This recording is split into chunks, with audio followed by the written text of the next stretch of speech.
candidate to replace Governor Jerry Brown. So let's talk about what happened over the weekend with our political analyst Brian Sobel.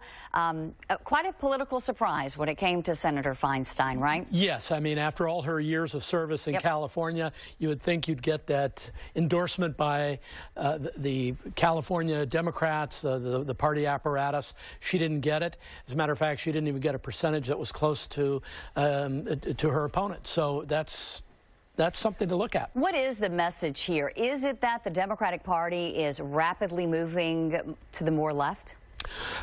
Possibly more progressive, but we don't know yet. People who attend those conventions tend to be your real party regulars, the people who are very much into sending a message, into moving the party. Does it translate into votes in California? We will see. You've got a candidate, 84 years old, in Dianne Feinstein, and her opponent, 51-year-old, very powerful person in the state Senate. So, and is the party shifting? We will have to see over time. And I mentioned moving more to the left because here are some issues that Kevin De Leon supports. He supports single-payer health care. Dianne Feinstein does not. As of this moment, opposes extending permission for the National Security Agency to obtain Americans' emails and other things without a warrant. So what does that tell you about the type of candidate that at least these activists at the Democratic convention were looking for? Well, he's running. Kevin De Leon is running to the left or more progressive side of Dianne Feinstein, who, by the way, it's important to point out, has never really gotten along with the left side of the Democratic Party, the more progressive side,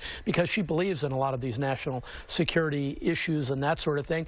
She's been on the Intelligence Committee, chaired it. She knows what's out there, what lurks out there in the real world. That's something where you could say something on the campaign trail, and then you get there and you find out it's a different story. If De Leon were to win, he'd find out that there are some things going on in Washington, D.C. that he isn't aware of today. I want to, before I let you go, talk a little bit about the governor's race and the fact that they failed to endorse a candidate. Although Gavin Newsom did come closest, I think he was with a 39%. What does that tell you? You know, that was the one thing that I found of some interest. You know, you would think because he was sort of anointed, he's been sort of groomed for this.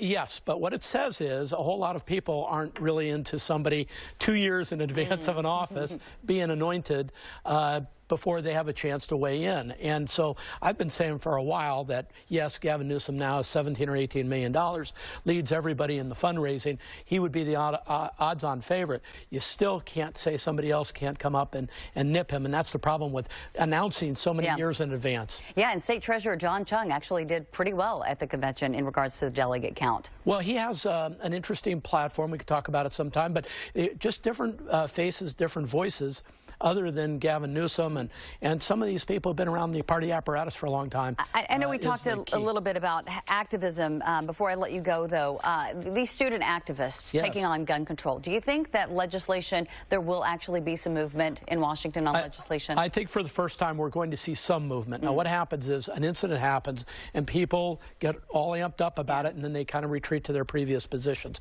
But this has activated a new group of people, young people, who, if they could stay focused, I think can make a change. All right, Brian Sobel, thanks so much.